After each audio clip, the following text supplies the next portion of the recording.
viva Jesús en nuestros corazones. Por siempre. Hermano Diego, tú que has estado investigando bastante sobre el instituto, ¿nos podrías compartir algunas ideas de cómo el instituto se extendió al mundo entero o en muchos países, sobre todo en el siglo XIX? Tenemos que considerar que el instituto fue suprimido por la Revolución Francesa. Estamos hablando de finales del siglo XVIII. Los hermanos, apenas iniciando el siglo XIX, son invitados a reconstruir el instituto en Francia. Eso tiene un impacto. Los hermanos se preguntan, bueno, ¿qué había antes? Y entonces llegan a 1834 a renovar la guía de las escuelas.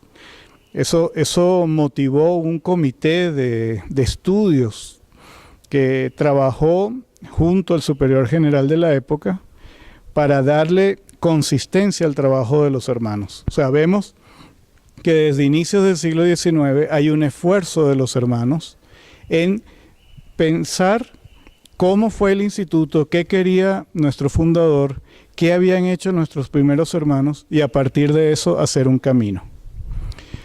Ese camino, felizmente, encontró en la persona del hermano Philippe. El hermano Philippe fue superior general de 1838 a 1874. Encuentran en él un gran animador y hay un gran desarrollo vocacional en el instituto. El instituto crece de manera exponencial y con eso los hermanos comienzan a salir de Francia. Prácticamente a mitad del siglo XIX el instituto está en los 5 continentes. O sea, no esperamos al siglo XX, ya en el siglo XIX. ¿Y por qué? Porque la guía de las escuelas tenía un gran impacto en la educación. Era un manual que funcionaba, pero no solamente era a enseñar a leer, escribir, a calcular o el catecismo. Era más, porque había un desarrollo de la escuela primaria, un desarrollo de la escuela secundaria, incluso la educación superior lasallista comienza en el siglo XIX. Entonces, claro, en este desarrollo no podemos negar que los hermanos encontraron grandes dificultades, porque Francia estaba en un proceso político de rechazo a la religión. Entonces, la política francesa va a ir caminando hacia el laicismo, la secularización de la sociedad. Entonces, convierten a la religión en un campo totalmente separado de la política y a la opción religiosa como un asunto absolutamente personal.